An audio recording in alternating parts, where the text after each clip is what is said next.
I would have fainted unless I believed that I would see the goodness of God in the land of the living. I struggled to believe it. And one epic moment in my life, when my oldest child was in about second grade, he kept telling us that his back hurt, his back hurt, his back hurt. I remember when it finally kind of dawned on me, we were coming back from a Tampa Bay Bucks game, and they had lost in the final minutes. And he said his back hurt. I said, yeah, so does mine. So does everything hurt. If you like the Bucks, everything hurts all the time. And but he kept complaining, so we take him to the pediatrician. The pediatrician says, yeah, I'm concerned about that. And, then they send him to the orthopedic, and the orthopedic guy says, I don't know. And then they send you to the radiologist. The radiologist says, I'm a little concerned. Then they send you to the oncologist, and the oncologist says, this doesn't look good. And every appointment we went was worse news, worse news, worse news, worse news. And the oncologist sends us up to Gainesville, to Shands Hospital, to the pediatric oncologist, and he says, your son has a tumor on his spinal column. The tumor is probably benign, but it's compromising his spinal column. He's already got scoliosis. He's all twisted around trying to avoid the pain. It's serious. We're going to have to operate right away. It's a parental nightmare, I'll never forget taking our son in for surgery and talking to him about the goodness of God. And they did the operation was 6.5 hours. When we went to get our son in the recovery room, we went to him. He was ashen and gray. It looked like he was dead. The next week in the hospital, he's in a full body cast, was hell. He was in so much pain. They put him in a room with a child who almost died 3 times during the week. It was horrific. It was horrible, horrible, horrible, worse than we could have imagined. And then finally it was over, and we headed for home.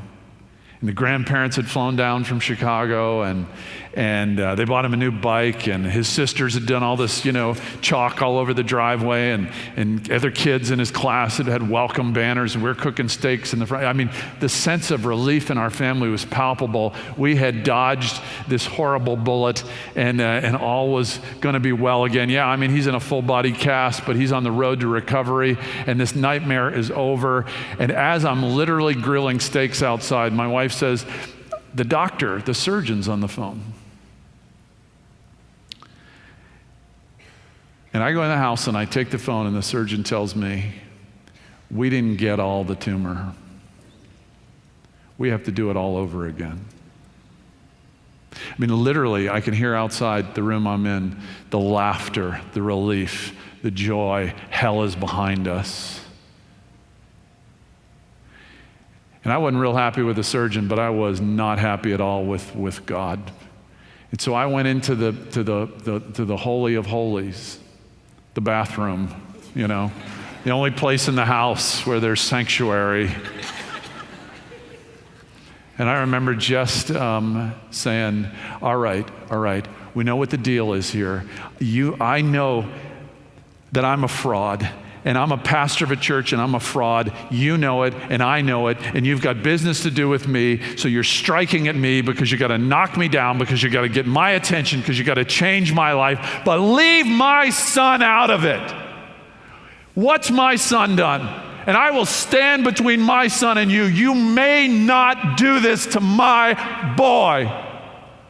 And something happened in that room. I have to say, I think it's the first time I ever talked to God like he was real. Like you would get angry at another person. I was angry with God. I was furious at God. And I said, not going to happen. Not going to happen to my boy. And in the midst of my tears, God said, and at this point, people who are Presbyterian always said, not audibly.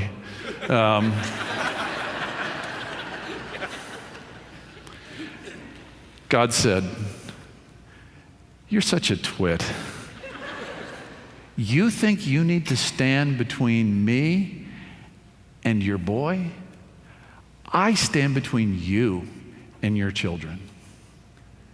You try hard as a dad, but you ain't much. But I'm a dad to those kids. And I love your boy more than you'll love your boy on the best day of your life. And I want to tell you something. God said, I got that boy. I've got that boy, and that boy belongs to me. And I will do good to your boy because that's all I do for my children. And the most amazing thing happened in the bathroom. I believed. By the power of the Holy Spirit, I believed. And it was horrible. When I brought my son back into the operating room, I had to lay on top of him and pin him on the table for them to put him asleep because he knew what was coming. He had just lived it all. And now he was going to live it all again. And it was exponentially worse than the first time. But as a whole family, we experienced the goodness of God.